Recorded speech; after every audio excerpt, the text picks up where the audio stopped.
RonHarris here from MuscularDevelopment.com. Coverage of the 2020 Olympia weekend in Orlando brought to you by High-Tech Pharmaceuticals. Finally wrapped up Friday night. My God, it's a long way. It's 1:45 in the morning. I'm not even kidding.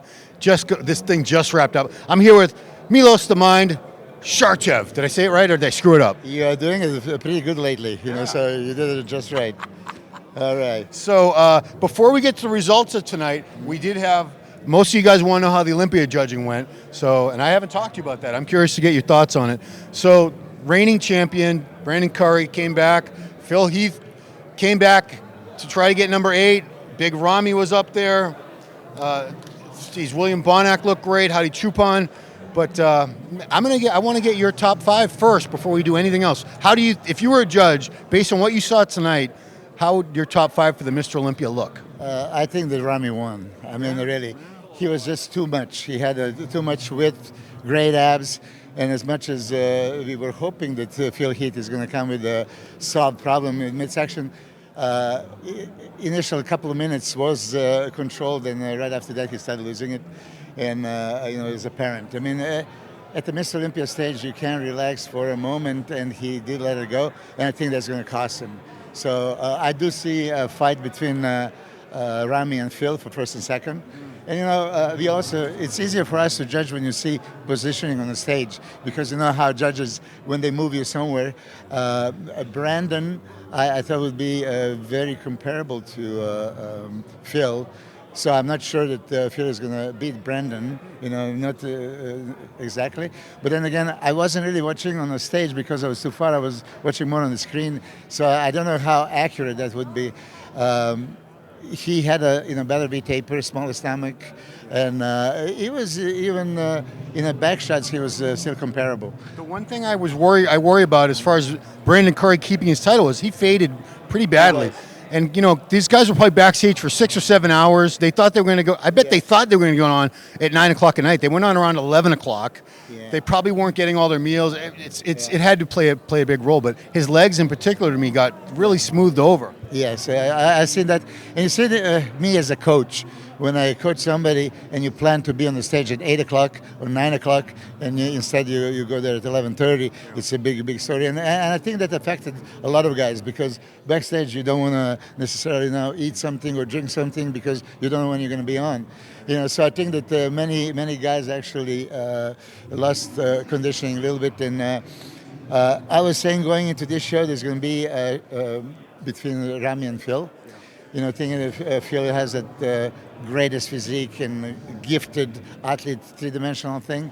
He wasn't that exactly. I wasn't seeing a cross-striated chest. I didn't see the striation on adults. He was round, but I think it was a little bit exploited. He was narrow.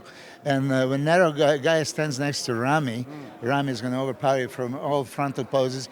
Phil was good from side poses, side chest, side triceps, and a back poses quite a bit. Always. Yeah, always. Yeah, back double biceps. But back lat spread was, not so convincing. As a matter of fact, I think that Brandon won that one.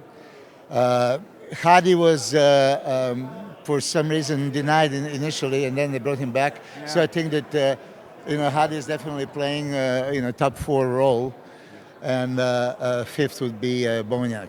Okay, yeah. Fair enough.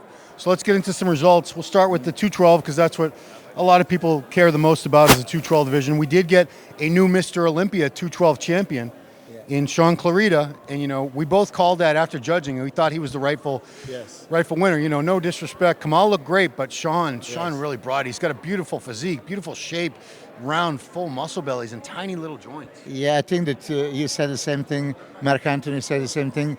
Instantly, when Sean Clarita, stepped on the stage, there was a clear winner. So he had that wow factor. He improved. He was best combination of Ronnie Coleman and Flex Wheeler. Downsized into actually not even a downsize, just shrink down. Height-wise. I love Kamal. I love his physique. I think that his physique resembles mine. So I'm a shape guy, but apparently he didn't have that sweep on the thighs, and Sean was just full dance, separated, striated, fully loaded with glycogen. Somebody was telling me, can Can you actually fit anything more in? I mean, I think that Matt Jansen picked him perfectly, and he was so powerful. I think it was very close, but they gave it to him. Well, they said going into this it was a 1-point decision. I think they didn't specify which division they were talking about, but we all knew it had to be the 212 they were talking about. Yeah. George the Bull Peterson, what a great debut! First time up there as a classic. I'm sorry, not as a classic, but as a 212. Like I said, I saw him, and then just to make a point, I said even last year that Sean Clarida could have, be first or second. Right. So now, he got his chance. George Peterson, for me, deserved to win Classic Physique last year because I was looking as a bodybuilding judge. So he had a more thick, round muscle width, just popping muscle. They're looking for structure in Classic Physique, I guess. But here in 212, I know that he pushed it all the way to 212. He hardly made a weight. I was expecting that he's going to be a definite contender. But standing right there next to Sean Clarida, I would call Sean a winner. I do think that if George was given a chance to be compared with Kamal, a little bit more, that we could have seen something else. You mentioned that there was like so many comparisons of the same guys at the Olympia stage, and maybe you said maybe it was too much. I always encourage more comparisons, but especially different guys. Right. So I just think that if George was put next to Kamal, he would give him run for the money. I'm not going to say exactly that he would take him. I don't think he would. I don't think he would. No, I like all these guys, but I don't think George was going to beat Kamal. No, no, not today. Okay, no, not today. Yeah, definitely. Okay. Derek Lunsford in fourth place.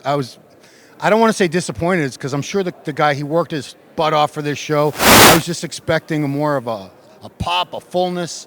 That, we wanted condition from him last year. He tried to bring the condition. I think they went too far in that direction, and he ended up flattening out, because from the front, to me, he looked a lot small. I shouldn't say a lot, but he looked smaller than last year. From the back, it wasn't as noticeable. Yeah. But from the front, his legs seemed smaller. Everything was just a little flat and smaller. I think he has a fantastic structure. I mean, God-given shape, V-taper, the small waist and everything else. I agree with you. He was flattish, smallish. I actually use the terminology. He doesn't have that muscle maturity. But also, I think possibly depleted and dehydrated a little bit too much, so that nothing was really happening. He has round, full muscle bellies, so if I would choose the look, of course, you always want him to be conditioned, but slightly off and a full size would be, much better than slightly off and empty. Right. And, of course, rounding out top five was Ahmad Ashkenani from Kuwait. Yeah. Granted, hard condition. Doesn't have much quad sweep, unfortunately, and that's to me that's what knocks him down a few notches in a lineup like this. He's very impressive, and if he would have the legs, quadriceps, legs are there from the side. Yes. So he actually has some of the best hamstrings up there. Exactly. So it's very interesting that quads didn't show as much. Yeah. Okay, so let's go into some other divisions. We had women's physique. We had a big upset. Two-time reigning champion Shanique Grant got defeated by Sarah Villegas, who up until a couple years ago I never heard of her. Yeah. So we know Shanique has these crazy genetics. To me, she looked smaller this year. She looked downsized. I don't know. Do you think that's what? Not, and the condition was a little bit. Things weren't popping on her like usual. Yeah, I'm going to tell you an interesting thing. I was sitting next to Sarah's husband. I didn't even know that was him, and that he's related in any way with the Sarah. And he's, she's winning. So I said, come on, be realistic. You're talking, about the best genetics of all time. Shanique, okay. And he says, okay, I bet you $1,000. As a matter of fact, I bet you $5,000. I said, okay, hold on a second. As much as I would like to take money, and I would, see Shanique as a winner, because for me, she's like Flex Wheeler of a woman's physique, most beautiful shape structure that you can, die for, so, and conditioned enough. But Sarah did out-condition her. She was drier, she was, better conditioned. I think structure is all in the Shanique's favor. And if I would be judging, I would give it to Shanique. I would have given it to her. Yeah, Still I would, by all means. So, interestingly, when I look, okay, they went for condition over the shape. Condition over spectacular shape. It's not just a shape. And it's a shape in I mean, the shape and in good condition. I mean, it was not that Shanique was really off. You know what? To me, she looks smaller, and I think that her shape isn't as impressive. It's still impressive, but it's not as impressive when she had a little more roundness, a little more fullness to her, like the past couple of years. Possibly, yeah. I mean, I've seen the pictures that she posted 4 days out of the show, and that was, I think that was unbeatable. So, probably with this in mind, I didn't even think there was a contest, right? But all due props to Sarah, her husband Ali. Said like she's the hardest working woman. And listen, I mean, she was so confident. It was interesting to see pose by pose. Like, oh shit! I mean, he might be right. And I was considering like. I should have taken that bet. You told me this story earlier, and I was like, "You're such a nice guy for not taking that poor man's money away from him." And now you would have been giving them they would have got a big bonus. They were both so convinced, and I appreciate that. And Sarah, I apologize that I didn't see her as a winner. You're actually lucky that I wasn't a judge because I would give it to Shanique anyway. But you gave her, absolutely a run for money, and I'm sure that the next year you guys are gonna battle a big battle. But let me just touch that subject to finish my chain of thought. In Miss Olympia now. Yes. Okay. So now this is muscle show. Okay. They awarded shape over the conditioning and muscle. So this is a little confusing because Andra. Shaw, I never heard of her until this year. Never. Yeah, and she has that beautiful shape. But again, if you talk about conditioning and pure muscle and size that you think they're going to award in the bodybuilding Miss Olympia, they didn't. So that's that confusing factor for me. Why did you do it in women's physique? Over spectacular genetics and shape of Shanique, but in bodybuilding you awarded the shape. Because the Ms. Olympia, which this was the return of the Ms. Olympia after 7 years away. Unfortunately, Iris Kyle, the reigning champion, had to withdraw yesterday. Some health issue. We don't know exactly what happened. I'm sure she'll let everyone know on Instagram. So Andrea Shaw was the new Ms. Olympia champion, the first Ms. Olympia champion we've had in a very long time. But marvelous Margie Martins, no joke, second place. I thought she could have won. She was huge. She had great shape, in condition. It's just the judges had a tough call there. Yeah, you see, if they wanted to downsize, this is that question. I think that this is why they seized Miss Olympia competition because they were going a little bit overboard. Just like we were talking about open division bodybuilding, the physiques, went a little bit too much into the size without the shape. Right. But I thought that bringing back the Miss Olympia is going to be about the muscle. And Margie had tons of, oh my God, and she was so conditioned. I'm a shaped person, so I always like to award shape over just a muscle mass, but I also appreciate conditioning. So I'm just questioning why in one category condition was favored, in the other one, shape. But is that what you would have had Andrea winning over Margie, or would you have Margie winning? If I'm a judge, I would go with the shapes. I would have Andrea winning. Yeah. Fair enough. And she did. Yeah. So just to clear. If Iris Kyle, I just want to say this. Yes. If Iris Kyle showed up, she would have a combination of both most beautiful shape and conditioning. And I've seen her a couple of weeks ago, and believe me, she was in spectacular shape. She probably would have won, right? Yeah, she would have won, I think, hands down. And literally speaking, we talked to her. She couldn't stand up. She says she wanted to go anywhere on the stage, but she wasn't sure she would be able to actually stand up and hit the poses. That's how bad it was. Oh, you talked to her? Yeah. Okay, good. And Hirotada saw her and says that was. He said that she exceeded last couple of outings, in the conditioning way and the size-wise and everything. Jeez. Yeah. That's saying a lot because. Nobody expected her to be even as good as she was when she stopped competing. Me neither, but when I saw her training in the gym, and I've seen good old, Iris used to train in the Coliseum gym, and I see her at her best, and now I say oh my God, what happened? Time stopped, and you appeared 15 years later, exactly the same. Wow. Okay, so just to go back to women's physique, I want to let everyone know third place was Natalia Coelho, fourth place Barbara Minaj, fifth place Ivy Rain. Ms. Olympia, third place was Heli, fourth place Mayla Ash, fifth place Irene Anderson. Fitness, we had a new champion, Missy Truscott, who also won the Arnold earlier this year. So Whitney Jones, who's the two-time reigning Olympia fitness champion, got knocked all the way down to third. Returning four-time champ Oksana Grishina, she was in second, and there was actually a little mix-up with the announcement. First, they had Missy in second, I think it was, and then they stopped and said Yes, they started. I mean, there was a few mix-ups. First, there was Boyana in a figure announced, and then she wasn't there because she was in the top 10. And this was really giving a second place, awards and everything, medal, check. And they already gave her the medal and everything. Hold on a second, but I appreciated they corrected the scores. So of course I love Oksana.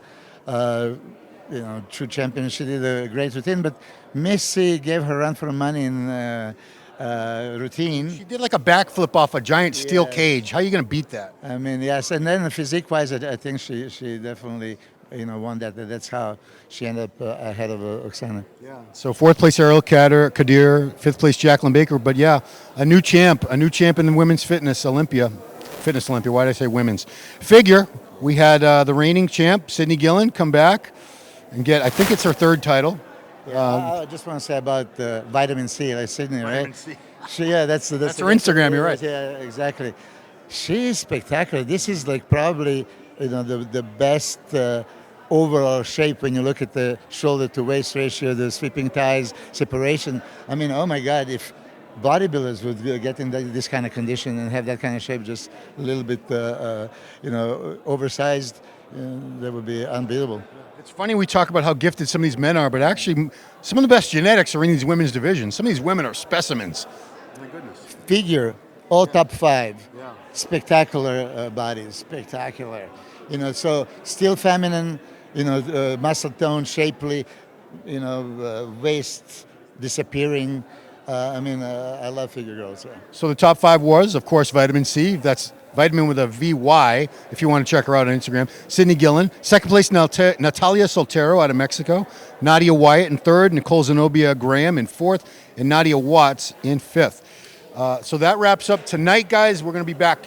We're going to be back in 8 hours for the CAM's judging. Yeah. So tomorrow we have, in the morning, we have classic judging, bikini, and men's physique. That's it. Then we get a break, and then we're going to come back for the Mr. Olympia finals tomorrow night. Stay here on the Muscular Development YouTube channel. Go over to themusculardevelopment.com. We got contest photos, interviews, play-by-play. I have tons of pictures up of the comparisons, great stage shots of that, so you can judge for yourself, see if you agree with how the judges made their decisions and all that. But if we're going to call it a night, guys, look, it's 1 a.m, my God. So, Milos, thank you so much for staying up and being part of this, because, man, this is the longest I've ever seen it go this late in my life, and I've been to a lot of these. So it was all worth it. So. Of course, it's the Olympia. Come on, guys. I can stay up late for one night. I'll do it. So, guys, keep it right here at musculardevelopment.com and Muscular Development YouTube channel. Coverage brought to you by High Tech Pharmaceuticals. We'll be back tomorrow with more of the 2020, actually, it's not tomorrow, it's today, Olympia weekend from Orlando. Thanks for watching.